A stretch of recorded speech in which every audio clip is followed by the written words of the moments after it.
the hair? Your hair is long. Amo ba?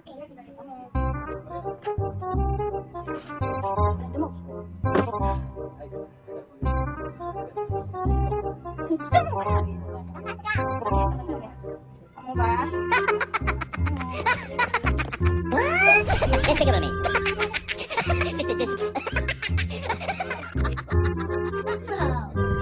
What's up mga mima? So for today's video, gugupitan ko ang aking anak, no? Kasi mahaba na siya and then marami na ding split ends. And it's my first time, by the way, cutting her hair. Not really first time kasi noon, kinakat ko yung kanyang kaunti-unti. Yung bangs lang niya pero hindi talaga yung lahat kasi natatakot ako baka hindi magpantay-pantay ba. Pero ngayon, naglakas loob na talaga ako na mag-cut ng kanyang hair.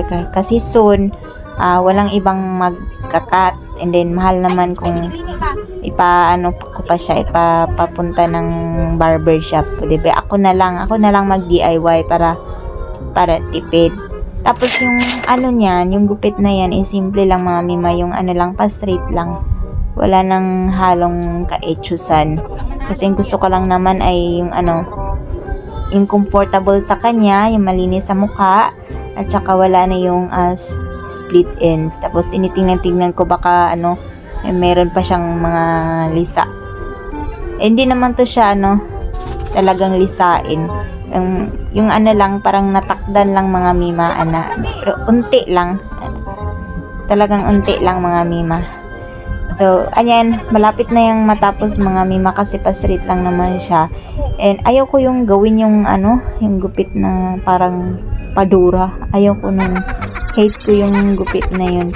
May naalala ako noon, yung ate ko, siya yung taga-gupit sa amin. And every time na gugupitan kami, pinakahit ko yung lagyan ako ng bangs pa mga mima. Yung pakaikli, no, para kang bunot na lampaso ba. Ang pangit tignan.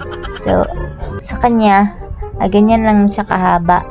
Ganyan lang para, pa rin. Napugnan pa rin mga mima, no? Ano ba yan napugnan sa Tagalog? Basta ganyan siya. But ako din magpapagupit din ako mamaya sa ate ko. Kasi hindi naman din ako marunong mag-DIY sa sarili ko. Baka hindi magpantay din. Mahirap na. Tapos mga mima, naniniwala ba kayo na pag first gupit nyo daw sa sa anak nyo, dapat daw ikikip yung buhok sa kunyari sa libro para mahilig daw magbasa, mga ganyan na pamahiin or paniniwala para daw maging matalino. Ayan, nung ako yung first gupit ko sa kanyang bangs, tinago ko sa saan ko ba yun tinago? O sa libro din. So, ewan na lang kung kung matalino talaga. parang hindi naman. Sobrahan lang sa kulit. Diba? Parang nanganak ako ng 10.